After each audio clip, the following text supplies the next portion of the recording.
Assalamualaikum warahmatullahi wabarakatuh. Perkenalkan, nama saya Anggi Yulandari, NIM 120210059 dari kelas RA Teknik Sipil 2020.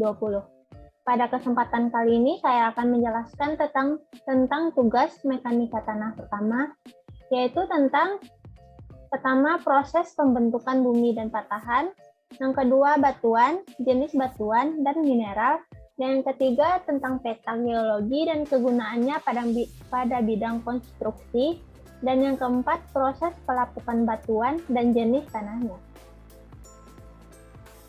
Yang pertama kita akan menjelaskan tentang proses pembentukan bumi dan patahan.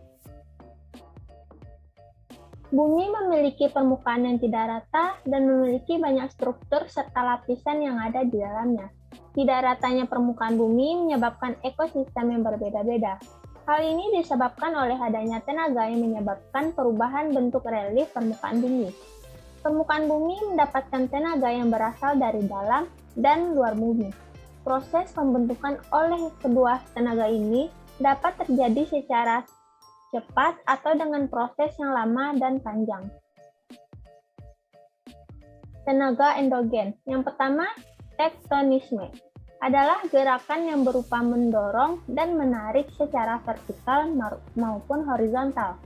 Tektonisme terjadi akibat adanya tekanan dari panas yang ada di dalam inti bumi.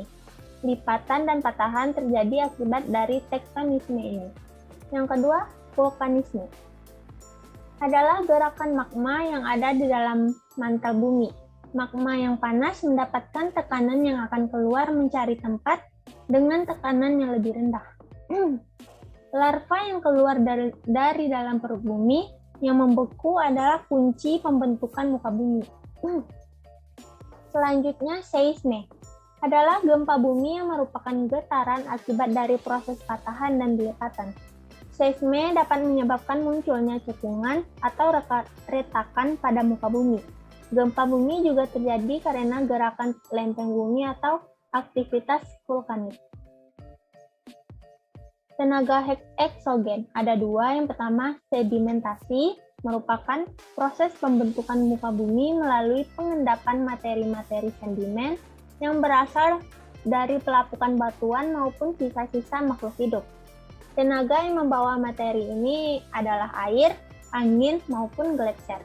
Dalam prosesnya, material sedimen ini akan dibawa lalu mengendap pada suatu tempat. Yang kedua, erosi merupakan proses pengikisan yang terjadi di permukaan bumi oleh air, angin, maupun gletser. Terdiri dari ablasi, abrasi, eksarasi, dan deflasi. Proses patahan.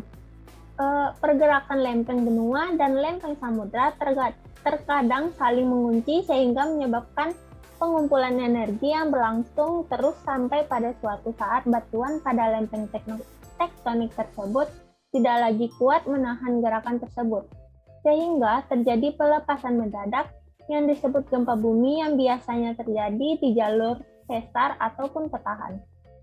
Patahan secara geologi adalah sesar sebagai bidang rekahan yang disertai oleh adanya pergeseran relatif satu blok terhadap blok batuan lainnya. Daerah dengan sesar yang masih aktif bergerak merupakan daerah rawan akan gempa bumi. Patahan terdiri dari 3 jenis berdasarkan arah pergerakan batuan terhadap bidang sesar dan gaya penyebab. Itu adalah normal fault, reverse fault, dan strike slip fault. Yang kedua, kita akan menjelaskan tentang peta geologi dan kegunaannya pada bidang konstruksi. Peta geologi menurut SNI 4691-1998 adalah gambaran atau bentuk dengan melalui ungkapan data dan informasi geologi suatu daerah atau wilayah atau kawasan dengan tingkat kualitas berdasarkan skala. Peta geologi menggambarkan informasi penyebaran, jenis, dan sifat batuan, umur, stratigrafi, struktur, tektonika, fisiografi, dan potensi sumber daya mineral, dan juga energi yang disajikan dalam bentuk gambar dengan warna, simbol, atau gabungan dari ketiganya. Jenis-jenis peta geologi yang pertama ada peta ikhtisar geologis, selanjutnya peta geologi sistematik, yang ketiga peta geologi permukaan, peta hidrogeologi, peta fotogeologi, peta isopach, peta geologi tematik, peta singkapan, dan peta struktur. Peta geologi dalam bidang konstruksi peta geologi berperan untuk menampilkan informasi berbagai karakteristik lokasi-lokasi di dalam area konstruksi. Data yang tersusun dalam suatu basis data geologi secara rinci akan memudahkan dalam membuat perencanaan konstruksi, pemantauan, dan evaluasinya secara akurat dan informasi mengenai sumber daya lahan, sebaran kawasan layak huni, keuntungan, dan kelemahan konstruksi fisiografis yang mudah diakses untuk kepentingan konstruksi. Peta ini menyajikan informasi sangat berguna bagi pengelola dan pengambil keputusan untuk membantu memecahkan permasalahan, menentukan pilihan, atau membuat kebijakan tata ruang melalui metode analisis data peta. Dapat mengantisipasi bencana geologi berupa tanah longsor. Berikut ini adalah pemanfaatan peta geologi dalam bidang konstruksi. Yang pertama, mendukung perencanaan pembangunan. Yang kedua, antisipasi bencana. Yang ketiga, tata ruang kawasan bencana. Yang keempat, rencana tata ruang. Yang kelima, transportasi dan komunikasi. Yang keenam, administrator wilayah baru. Yang ketujuh, memberikan informasi bawah permukaan. Yang kedelapan, memberikan keterangan tentang lokasi pengeboran.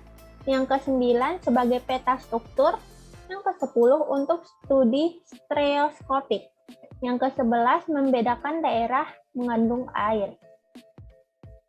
Yang ketiga kita akan menjelaskan tentang batuan, jenis batuan, dan mineral. Proses terbentuknya batuan. Yang pertama, batuan pada material bumi atau litosfer yang mengalami partial melting karena peningkatan tekanan dan suhu, lalu berubah menjadi magma. Kemudian, magma keluar dari rekahan kulit bumi, lalu mendingin di permukaan bumi dan membatu. Selanjutnya, sampai di permukaan bumi akan mengalami interaksi dengan cuaca, suhu, dan air. Batuan asal atau beku sedimen metamorf mengalami pelapukan dan erosi. Kemudian, pecahan partikelnya tertransportasi oleh air, angin, es, dan gletser ke tempat yang lebih rendah atau cekungan atau lingkungan yang perendapan. Kemudian, mendapat tekanan karena semakin banyak partikelnya sehingga sedimen itu akan terkompaksi dan terlitifikasi. Dan yang terakhir, pecahan partikelnya tertransportasi oleh air, angin, es, dan gletser ke tempat yang lebih rendah atau cekungan atau lingkungan perendapan. Lalu mendapat tekanan karena semakin banyak partikelnya, sehingga sedimen itu akan terkompaksi dan terlitifikasi. Jenis-jenis batuan. Yang pertama, batuan beku. Terbentuk dari membekunya magma cair yang keluar dari gunung berapi. Lava membentuk mineral-mineral penyusun batuan beku.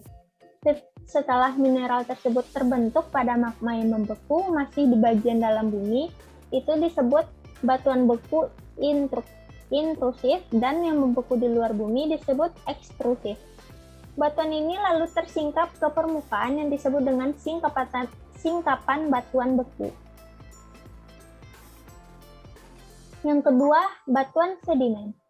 Batuan asalnya sudah tersingkap, baik itu batuan beku atau metamorf, atau sedimen itu sendiri yang tersingkap di permukaan lambat laun, akan mengalami pelapukan dan erosi oleh agen erosi seperti angin, air, es, maupun gletser. Sehingga bagian-bagiannya akan berubah menjadi sedimen kecil yang kemudian akan tertransportasi ke daerah lingkungan pengendapan lalu tersementasi. Yang ketiga ada batuan metamorf. Batuan yang telah ada sebelumnya, baik itu beku maupun sedimen yang tertimbun dan mengalami peningkatan suhu dan tekanan yang memungkinkan terjadinya metamorfisme, akan merubah bentuk awal batuan asal menjadi lebih kompak dan bisa saja terjadi melting mineralnya. Apabila terjadi over peningkatan suhu dan tekanan, maka batuan metamorf ini akan dapat kembali menjadi magma dan siklusnya akan terulang kembali dari awal. Selanjutnya, proses terbentuknya mineral. Hubungan antara kecepatan mendinginnya magma dengan pembentukan bermacam-macam batuan dikenal sebagai prinsip reaksi Bowen. Pada cairan magma yang mendingin tersebut, ukuran kristal mineral berangsur-angsur membesar dan sebagian mengendap, atau pada suhu tinggi. Kristal batuan yang tetap tinggal dalam larutan magma cair kemudian bereaksi dengan kristal-kristal terlarut yang lain dan membentuk mineral batuan cair tersebut membeku menjadi padat. Proses ini berlangsung terus sampai seluruh massa batuan cair tersebut membeku menjadi padat. Mineral yang terkandung itu, seperti yang dijelaskan di awal, mineral terbentuk dari pendinginan magma. Pada pendinginan suhu masih relatif tinggi atau masih di dalam bumi, itu biasanya mineral yang terbentuk memiliki sifat basa, yaitu cenderung berwarna gelap, kaya akan Fe, Mg, atau Ca. Sedangkan mineral yang membeku pada suhu yang semakin rendah biasanya itu bersifat asam, kaya akan silika, cenderung berwarna cerah atau terang, dan sangat resisten pada erosi atau pelapukan. Bowen menggolongkan reaksi pembentukan tersebut menjadi dua, yakni rangkaian reaksi ferromagnesium tidak menerus, dan yang kedua rangkaian reaksi feldspar plagioclase menerus. Dan yang keempat, kita akan menjelaskan tentang proses pelapukan batuan dan jenis tanahnya. Proses pelapukan batuan. Yang pertama, pelapukan mekanis akibat dari perubahan suhu, iklim, cuaca, dan air. Proses ini membuat batuan masif terfragmentasi menjadi partikel-partikel mikro tanpa ada perubahan bersifat kimia dan biasanya lebih kasar. Yang kedua, pelapukan kimiawi. Akibat reaksi kimia pada batuan seperti oksidasi, karbonasi, dehidrasi, hidrolisis, reduksi, asidifikasi, dan solubilitas. Yang ketiga, pelapukan biologis. Akibat dari proses biologis yang dapat dilakukan oleh makhluk hidup. Contohnya aktivitas kehidupan akar tumbuhan, mikroorganisme tanah, dan hewan. Sifat pelapukan ini adalah mempercepat atau menyempurnakan. Jenis-jenis tanah yang pertama ada tanah aluvial. Tanah yang terjadi karena endapan lumpur yang biasanya terbawa karena aliran sungai dan bisa ditemui di hilirnya. Tanahnya coklat hingga kelabu.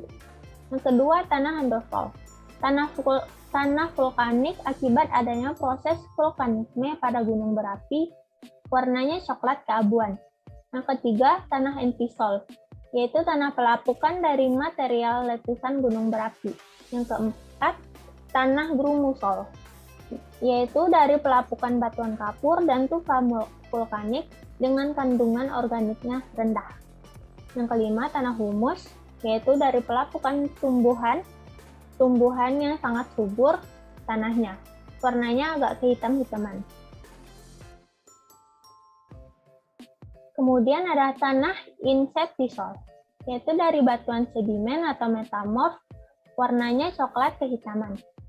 Kemudian ada tanah laterit, warna merah bata mengandung banyak zat besi dan aluminium. Selanjutnya ada tanah latosol, yaitu akibat dari pelapukan batuan sedimen atau metamorf, warna merah hingga kuning. Kemudian tanah litosol, yaitu terbentuk dari adanya perubahan iklim, topografi, dan adanya vulkanisme. Tanah yang masih muda. Selanjutnya ada tanah kapur, yaitu dari pelapukan batuan kapur. Tidak subur dan dengan pH yang cenderung netral ke alkalis. Kemudian ada tanah organosul yang terbentuk dari benda-benda organik. Ada tanah pasir yang dari pelapukan batuan pasir. Kemudian ada tanah liat yang mengandung campuran silikat serta aluminium dari pelapukan batuan silika melalui asam karbonat. Baiklah, sekian yang dapat saya jelaskan. Kalau ada salah kata ataupun yang lainnya, saya minta maaf. Terima kasih. Assalamualaikum warahmatullahi wabarakatuh.